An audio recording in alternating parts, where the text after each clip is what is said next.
Hello and welcome to a turbo educational video once again. This is Santa Claus filling in for Bushar Hussein al-Assad Abed Hussein al-Bakar Bushar Nasir. Unfortunately, he died of a heart attack last week, and he asked me in his final words to do the turbo educational videos for him. Alright, so today we are going to talk about one of the most important currents in the world, the Gulf Stream.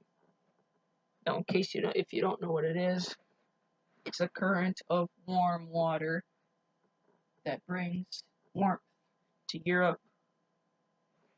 So let's get right into this.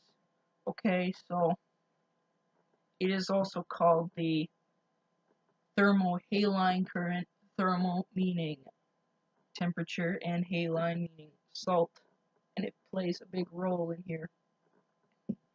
So the thermal part of it, it's warmer by the equator.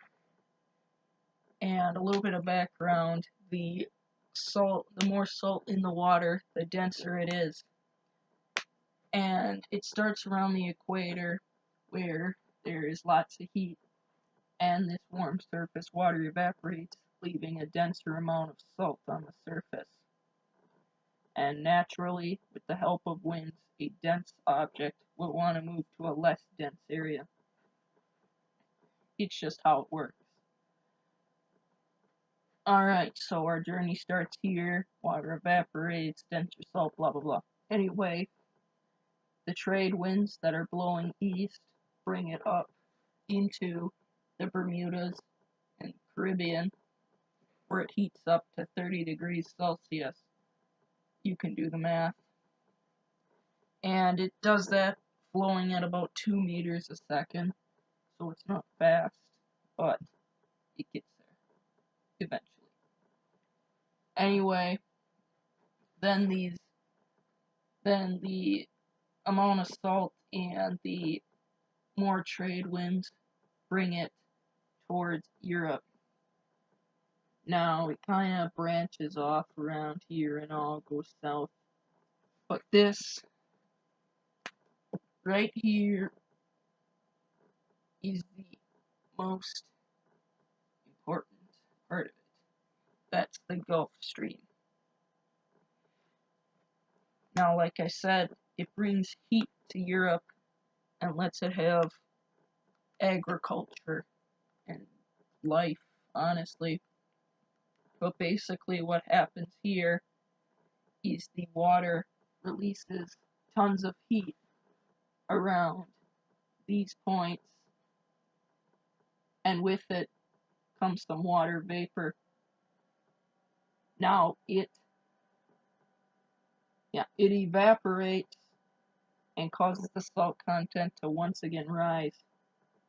So around these points, let me just erase that right there.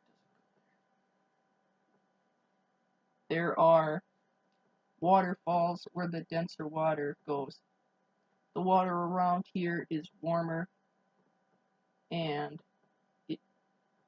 well, no, it's not warmer. Jeez.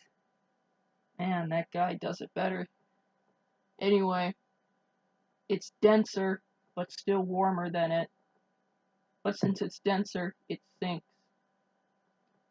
And then this sinking releases heat into Europe, more heat. And then that's what causes, Europe to be life-sustaining, that heat that comes from it. It falls to the bottom of the ocean in chimneys in the largest waterfalls in the world. Each second it carries more water than all the rivers combined. So it's pretty darn big. And then this pull down, this vertical down pull, is what keeps the thing going. But let's just say that, the the temperature has been stagnant, the global climate temperature, for about, oops, that's not what I want. We'll use green for a neutral color. The temperature has been stagnant for the past more than 20 years at this point.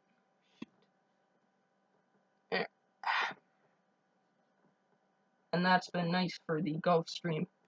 But if factors were to somehow cause it to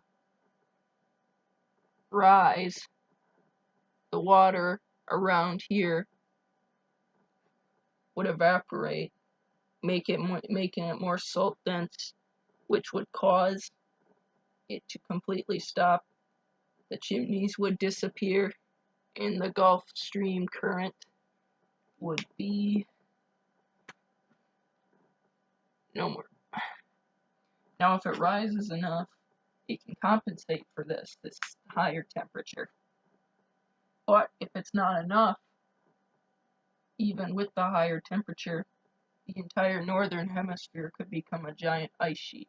Not just Europe, but Europe would have the worst of it. Now, it is believed that this can also happen if the temperature decreases as well. But it's a bit more. It has to be a bit more extreme. During the ice ages, it caused the water around here to become more dense, even with all that, even with less salt in it than the surrounding currents. And then this caused the chimneys to disappear, completely stopping the current. But when it warmed back up, it resumed, causing the northern hemisphere and mostly Europe to reheat. So one would assume that it has to be within a certain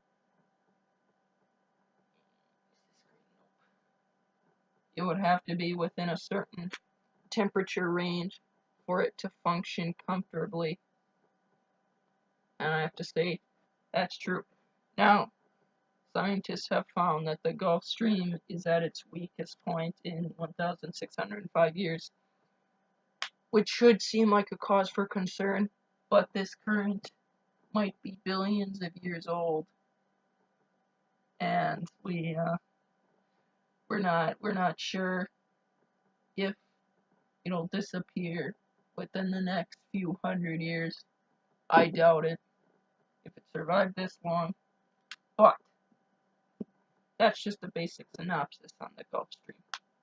I hope you all learned something today on Turbo Educational Santa Claus.